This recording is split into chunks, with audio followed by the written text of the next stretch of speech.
see you. Hey there. I'm going out tonight. Later. Ain't that Jimmy Markum's girl?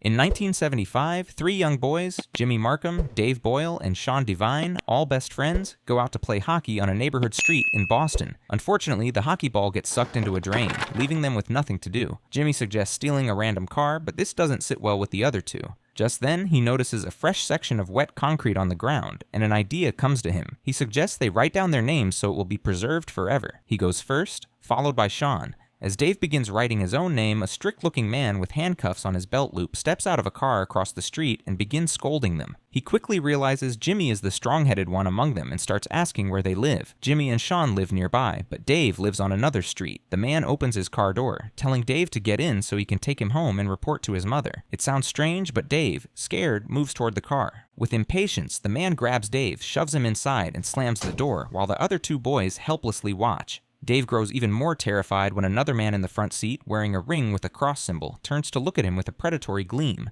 With a last warning to Jimmy and Sean, the man drives off, while Dave looks back sadly through the rearview glass. Jimmy and Sean rush home to tell their parents what happened, recounting the encounter. They think the man is a cop since he had a gold badge. But the parents realize something doesn't add up. The so-called cop wasn't in uniform and never showed them a proper badge with a name, which makes them suspicious. A search party is quickly organized. As feared, the men are predators who keep Dave locked in a basement for their sadistic desires. After several brutal days of abuse, Dave finally escapes and is found. But he is no longer the bubbly kid he once was, and the trio's friendship tragically breaks apart. 25 years later, Dave is now married, with a son, Mike. Passing through the same neighborhood where he was abducted, he shows Mike the infamous drain. When he notices the name still etched in the concrete with his own half-finished, he's haunted by memories. Meanwhile, Jimmy now owns a mini-mart. His eldest daughter, 19-year-old Katie, hugs him from behind, asking permission to go out with her friends, Eve and Diane. He agrees, but reminds her to be home, in time for her sister's first communion.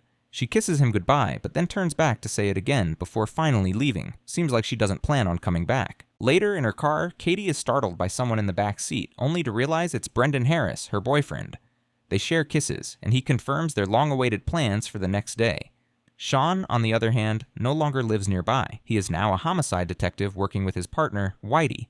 Due to his nature, his marriage with Lauren has collapsed, and she left him 6 months ago. Whitey feels he needs to get back into the dating field, but Sean still loves Lauren deeply. She calls often, but never speaks.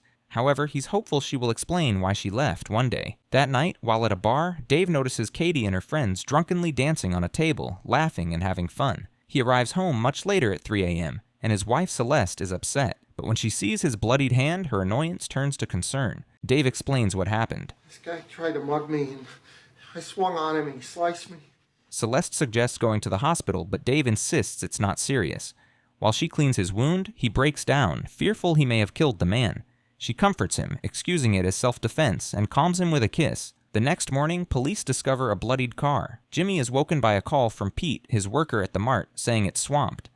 Katie is supposed to be on shift with him, but she isn't. When Jimmy checks her room, it's empty, the bed unslept in. As he prepares to leave, his wife Annabeth scolds Katie's irresponsibility, reminding him he still has 2 other daughters. Jimmy promises to be at the church in time. At the mart, he calls Eve's father, but learns Katie didn't stay over with the girls. Brendan arrives with his deaf-mute brother Ray, surprised Katie isn't there. For some unknown reason, Jimmy doesn't seem to like Brendan at all, something even Pete has noticed. Sean and Whitey arrive at the crime scene, and Sean is shaken to learn the car belongs to Katie. Meanwhile, the communion service begins, and Jimmy attends. Sean and Whitey continue analyzing evidence. After the service, Jimmy proudly hugs his daughter outside the church. But a feeling of dread sets in when 3 police cars speed past with sirens blaring. At home, while Mike eats breakfast, Celeste reads the paper but sees nothing about Dave's incident, leaving her uneasy. Jimmy arrives at the cordoned-off scene and is horrified to recognize Katie's car. Sean is radioed and told of Jimmy's insistence to speak with him. Jimmy is with the Savage brothers, Val, Kevin, and Nick, who are causing a ruckus. He quietly asks Nick and Kevin to check Eve's house for answers. Sean comes to talk to Jimmy, who wants answers. Sean tries calming him, telling him Katie is only missing for now and they're doing their best to find her. Sean is soon called to the Mystic River, learning something has been found, and he quietly tells one of the officers not to let Jimmy through. However, Jimmy quietly tells Val to cut through a bolt fence. At home, Celeste is shocked to watch the news report about the crime scene, then looks out to see Dave playing with Mike in the backyard.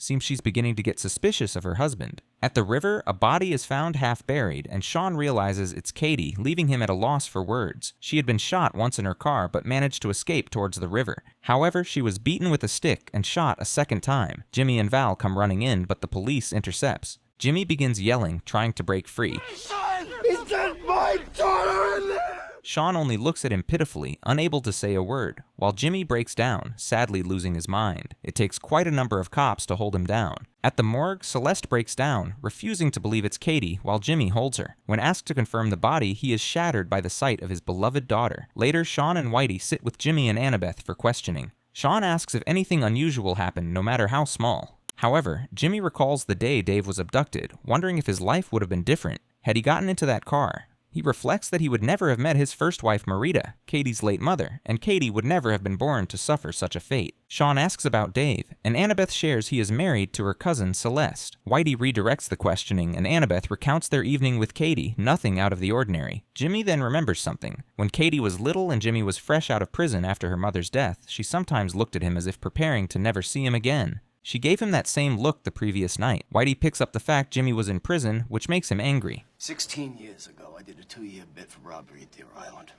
Is that gonna help you find my daughter's killer? Sean calms him down, asking what else he remembers.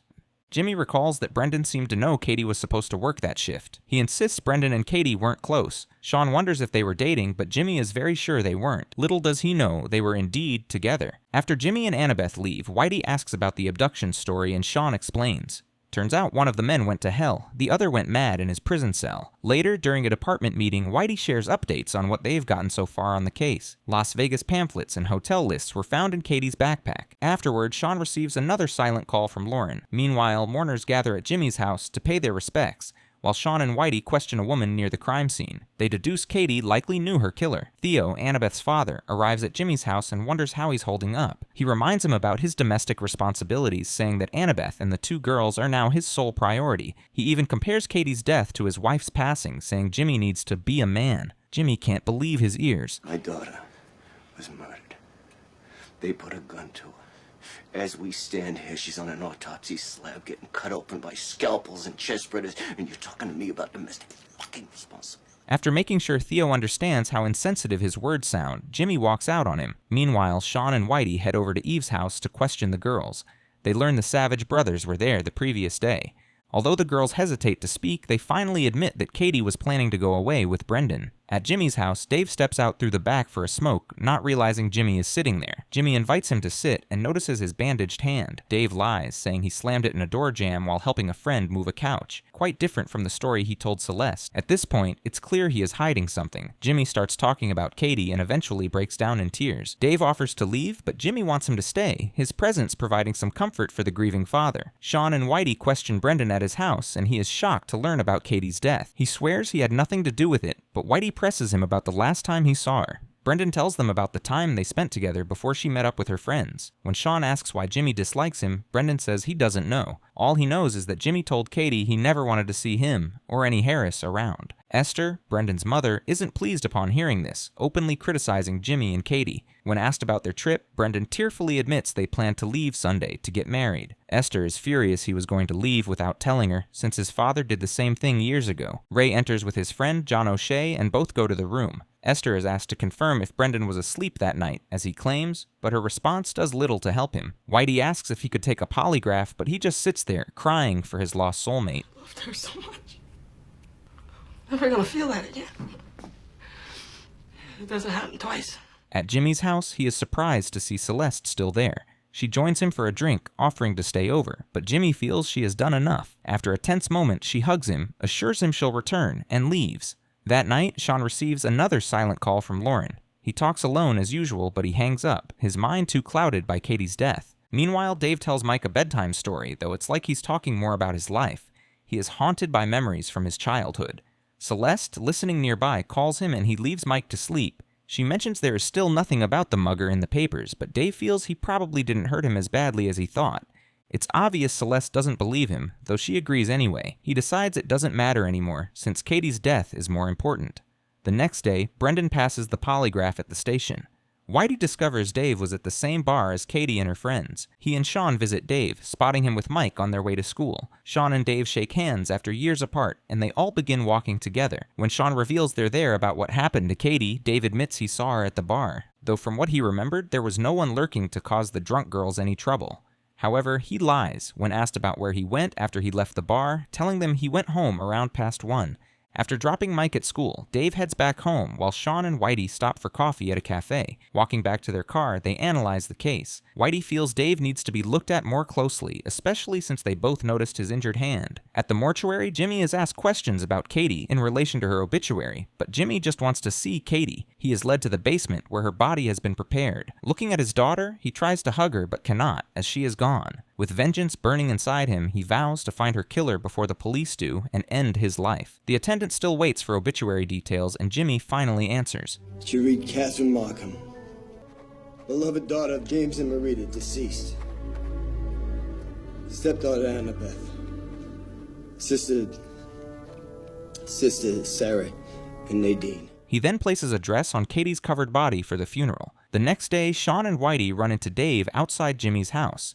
Dave assumes they have a breakthrough in the case, but they're only there to pay respects. Meanwhile, Celeste overhears from the window. Dave begins leaving, saying he's getting a cigarette for Annabeth, but Whitey stops him and asks about his hand. Dave changes his story once again, claiming it was the garbage disposal, before walking away. Guess Dave would have a full book of different stories before this is over. Whitey doesn't buy it, but Sean feels it still doesn't mean he murdered anyone. Annabeth invites them in, introducing Celeste, who's heading out. Sean excuses himself, pretending he forgot his report pad in the car, but really goes out just to talk to Celeste. He asks what time Dave returned from the bar, making her wonder if he thinks Dave murdered Katie. Sean tries calming her, explaining it's nothing like that, but she lies, saying she was asleep when he came, before hurrying away. Inside, Jimmy can't believe his ears when he's told of Katie and Brendan's plan to elope. He wonders if Brendan murdered Katie, but Sean assures him he didn't. When asked why he dislikes Brendan, Jimmy admits it's because of his father, who was called Just Ray. He views Ray as a deadbeat who abandoned his family and wants no Harris around his daughters. Whitey brings up the fact that witnesses have been interviewed by the Savage brothers, reminding Jimmy it's a case for the police. Jimmy just wants them to find Katie's killer, saying he's not standing in their way. At the station, Sean and Whitey receive ballistics reports.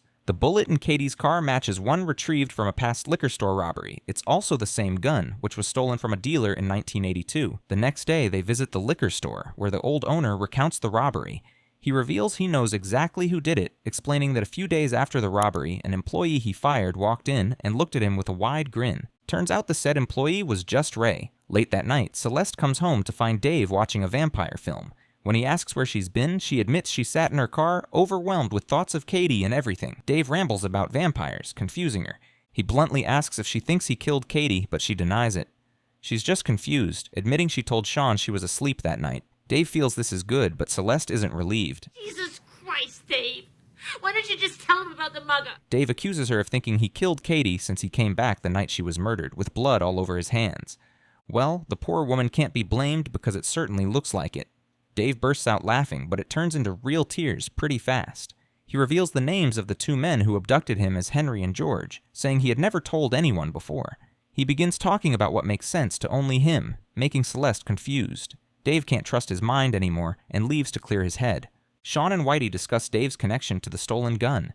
Sean doubts he's involved, but Whitey insists both he and Celeste are hiding something. He sees Dave as a solid suspect, while Sean is a liability as Dave's friend. However, Sean quickly corrects that fact, telling him he'll be the first to cuff Dave if he turns out to be the killer. While out walking, Dave sees Jimmy on his porch and walks over. Jimmy recounts how he once waited outside for Katie to come home, and she did. Unfortunately, she's never coming back this time. Dave admits he saw her that night at the bar, but didn't speak to her. He adds that she seemed happy, then continues on his way. Alone, Jimmy painfully weeps for his daughter. The next morning, Sean isn't happy to learn Whitey stole Dave's car. Apparently, he had it towed. Whitey tells Sean he decided to talk to Dave the previous night. However, he saw something when he got there. I get to his house. I decide to look in his car, see what he's got in there. I find blood. Both on the front seat and trunk. Coincidentally, the blood type in the trunk is the same as Katie's. Sean argues that Katie was never in any trunk from the crime scene, but Whitey feels they still need to question Dave. Turns out Dave is currently in the interrogation room. Whitey confronts Dave for lying about his hand, and he finally confesses. However, it's just another story he spins on how he got his hand injured and how it came to be in the driver's seat. When Whitey asks him about the one in the trunk, Dave denies any knowledge of it. Sean tells him his answer won't look good in court, but Dave isn't bothered. He feels the thieves who stole his car would be the ones to know about that. Outside, Sean and Whitey argue, and Whitey eventually agrees to focus on the gun evidence instead of Dave. At the cemetery, Jimmy chooses a grave for Katie. Val and Nick arrive, telling him the police are actually doing their job well by questioning everyone. Sensing Val is hiding something, Jimmy presses him. Val finally reveals Dave was interrogated. Jimmy dismisses it, pointing out Dave was at the bar, but Val shares that he was picked up by 2 officers. At the station, Whitey and Sean go over the reports on Just Ray, realizing he never did time for a crime during an FBI sting operation, meaning he turned someone in. They also learn that some of his associates are Nick and Jimmy, alongside many others. Seems hints are finally coming in. Later, they meet with an FBI agent and learn, and it was Jimmy who Ray turned in. However, the DA cut a deal with Jimmy when he dummied up with the guys he was working with. 2 years inside, a couple more suspended. 2 months after Jimmy was released, Ray suddenly disappeared from the face of the earth. Jimmy returns home with Nick and Val, finding Celeste on the steps. She asks to speak with him privately. Tearfully, she admits she's leaving Dave. Been acting kind of nuts lately. Almost afraid of him. She studies Jimmy's face, wondering if he knows something. Jimmy shares what he knows about Dave's connection to the case, then asks her what he doesn't know. She pulls him to sit beside her and confesses everything Dave told her that night. Jimmy asks if she thinks Dave killed Katie, and she nods, crying bitterly. Jimmy just hugs her, also deep in pain. Brendan is brought in for questioning about his father.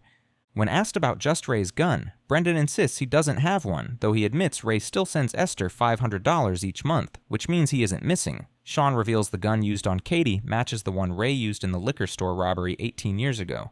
However, Brendan sticks to his story. It's clear he's lying. While walking, Dave comes across Val and Nick in their car. They invite him to join them for a boys' hangout at the bar to clear their minds. When he enters, he turns and looks through the glass, just like the time he was abducted.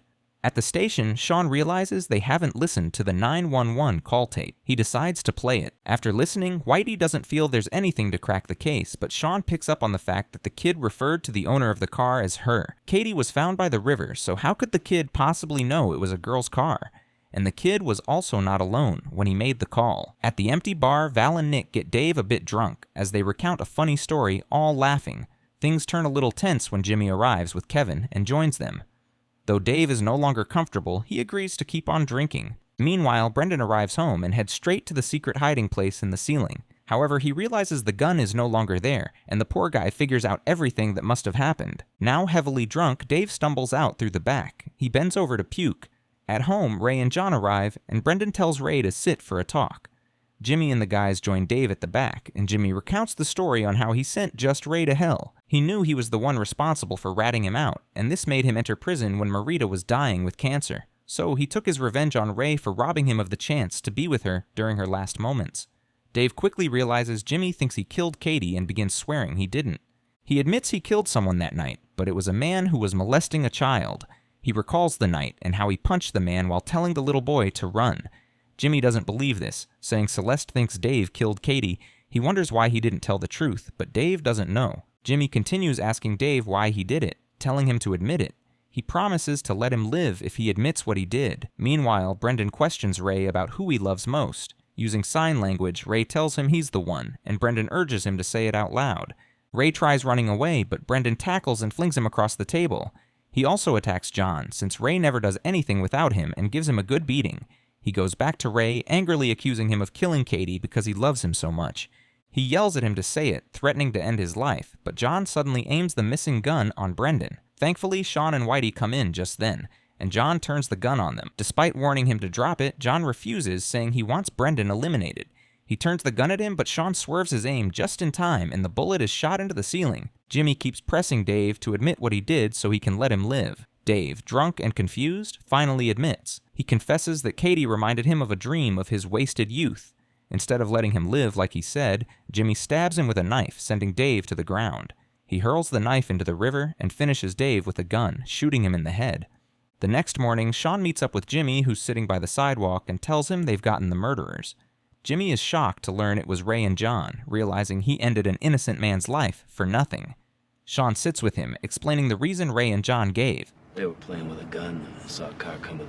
The kid lies down in the street. The car swerves. The clutch kicks out. Katie. O'Shea says they just meant to scare her and the gun went off. But she hit him with the dog and ran, and they chased her, so she wouldn't tell anyone. Apparently, Ray had a hockey stick with him, which was used for the beating. He asks Jimmy about Dave, revealing that Celeste called, saying he's missing. Apparently, they found the body of a pedophile behind the bar Dave was, and want to talk to him about it. Dave was really telling the truth after all. Sean asks Jimmy about the last time he saw Dave, but Jimmy tells him it was 25 years ago, at the back of the car he was abducted in. Sean instantly knows Jimmy has done something terrible. Jimmy only thanks him for finding Katie's killers, saying if only he would have been faster. Sean wonders if he's also going to be sending Celeste $500 every month, having figured out the whole thing. Sean feels they all got into that car that day, and Jimmy agrees before walking towards the opposite direction. Sean gets a call from Lauren, and this time he acknowledges he pushed her away, apologizing. Lauren finally talks to him, also apologizing. She still loves him, and he tells her to come back home. She reveals the name of their daughter as Nora, making Sean happy as he drives away. Guess there's still hope for his marriage. With guilt eating him up, Jimmy confesses his actions to Annabeth, but she stands firmly by him. She feels Celeste is to blame for accusing her own husband, and Jimmy just did what he had to because of the immense love for his family. She closes her soul-patching speech with a kiss, and their passion escalates from there. During the parade, Celeste notices Sean, who's now reunited with Lauren and their little daughter. She walks away and sees Annabeth with her kids, but Annabeth just smiles at her. She tries waving to Mike, who's on the parade, but he doesn't see her. Jimmy joins his family, and Sean notices him, playfully mimicking a gunshot with his hands. Jim just spreads his hands before putting on his shades and focusing on the parade. If you've made it to the end, hit the like button, comment, and share. Don't forget to subscribe so you don't miss the next recap.